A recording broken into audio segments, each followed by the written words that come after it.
साथियों, नरेंद्र मोदी जी और Donald Trump के बीच में सुलह हो चुकी है। हम कल तक ये बात कर रहे थे कि डोनाल्ड ट्रंप जो हैं उन्होंने ये बोला है अपने ट्रुथ सोशल पोस्ट पे, उन्होंने सुबह ये कहा कि हमने बहुत दुख के साथ सूचित करा उन्होंने कि हमने इंडिया को और रशिया को एक डार्क चाइना के हाथों खो दिया है। उसके बाद अब डोनाल्ड ट्रंप ने शाम को पोस्ट करी और उसमें उन्होंने ये लिखा कि there is nothing wrong in between India US ties, और उन्होंने एक यू टर्न लेते हुए एक दोस्ती का हाथ इंडिया की तरफ बढ़ाया है।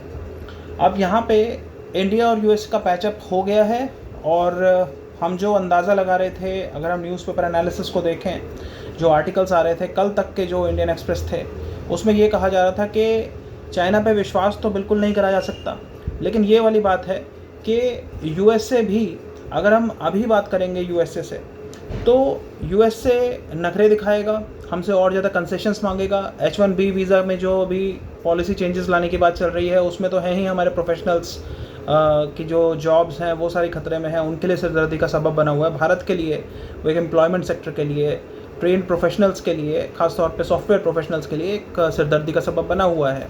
तो कह रहे थे कि अभी फ़िलहाल वो समय नहीं है जो यूएसए से टाइज़ को सुधारने के लिए बढ़त आगे मतलब कदम बढ़ाया जाए। इसके लिए हो सकता है कि जब इस महीने सितंबर के एंड में prime minister Modi United nation general assembly जाएं तो वो मोदी ट्रंप से मिल लें, लेकिन फिर वही वाली बात है कि it would be too early. तो फिर कह रहे हैं कि ठीक है, नवंबर में जब क्वाड की मीटिंग होगी इंडिया में, तो उस समय ट्रंप आएँ और वो मोदी से मिल लें। लेकिन फिर ये हुआ कि भाई ट्रंप जो है वो ऐसे अफवाहें उड़ रही हैं कि क्वाड की मीटिंग को अटेंड नहीं करेंगे, लेकिन पता नहीं क्यों मुझे गट फीलिंग हो रही है कि ट्रंप जो हैं वो क्वाड की मीटिंग को अटेंड करेंगे। अब मैं कितना सही साबित होता हूँ या नहीं, मेरी गट फीलिंग कितनी सही है, ये हम आने वाले समय में देखेंगे। तो ये सारी बातें रही, लेकिन अभी डोनाल्ड ट्रंप ने लिख दिया अपनी पोस्ट पे, उन्होंने परिस्थितियों को देखा, उन्होंने कहा कि we have lost India to China, इस तरह से उन्होंने कहा। तो वहाँ पे अंदर ही विरोध होने लग गया डोनाल्ड ट्रंप का, और उनसे फिर सवाल ये उठने लग गए कि okay we have lost India to China, but because of whom, किसके कारण ये हुआ है, किसकी बेवकूफ़ाना हरकतों के कारण ये हुआ है? ये ट्रंप के कारण ही हुआ है। तो ट्रंप के सलाहकारों ने फिर समझाया कि भैया किसी तरह से अब मामले को सुलटाओ और ठीक करो ये जो तुमने सारा ख़राब कर दिया, रायता फैला दिया है।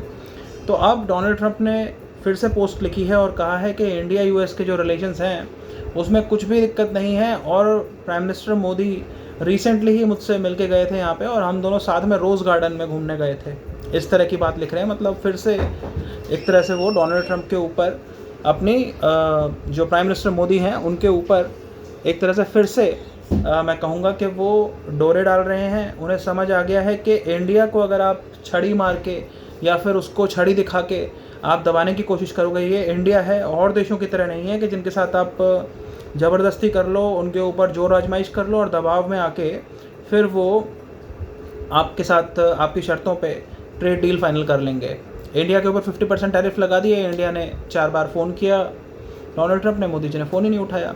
लेकिन अब हमें ये पता है कि चाइना जो है, अगर फिर से पाकिस्तान के साथ वॉर हुआ तो चाइना पाकिस्तान के साथ ही खड़ा हुआ दिखेगा। ऑपरेशन सिंदूर के दौरान भी हमें रियल टाइम इंटेलिजेंस, सर्वेलेंस, रिकॉग्नाइजेंस पता है कि चाइना दे रहा था पाकिस्तान को military hardware, drones, missiles, air defence system, वो सब तो था ही 80% 90% चाइना का। तो ये सारी चीज़ें हैं।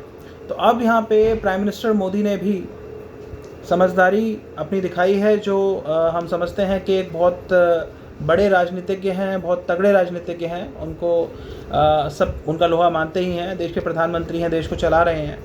तो उन्होंने अपने सलाहकारों के साथ जो भी उनकी एक सहमति बनी होगी और उनको जो बात सूझी होगी, तो उन्होंने भी अब अपने सोशल मीडिया प्लेटफॉर्म पे रिसेंटली अभी मैंने देखा और एकदम से फिर इस वीडियो को बनाया है कि नरेंद्र मोदी जी ने यूट्यूब पे ये कहा है, उन्होंने बेसिकली धन्यवाद किया है डोनाल्ड ट्रंप को। उन्होंने कहा है thank you president of US Donald Trump, we share a very good relationship, और आपने जो हमारे बीच के रिलेशनशिप को लेकर जो पॉजिटिव बातें कही हैं उसके लिए आपका आभार।